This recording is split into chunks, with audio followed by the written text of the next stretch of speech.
দোস্ত, এইবার তোর প্রপোজ করাই লাগবে। এর আগে প্রপোজ করছিস, না করে দিছে। ফুল নিয়ে যা, এবার প্রপোজ করাই লাগবে তোর। পারবি? পারবো। যা।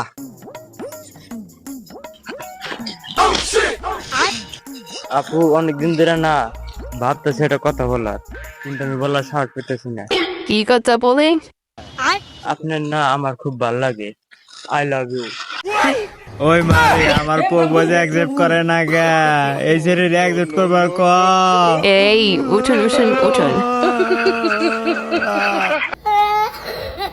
আপনি কি আমার প্রপোজ অ্যাকসেপ্ট করছেন? নালে কিন্তু আমি আবার না না ঠিক আছে অ্যাকসেপ্ট করলাম। I love you too. Hello.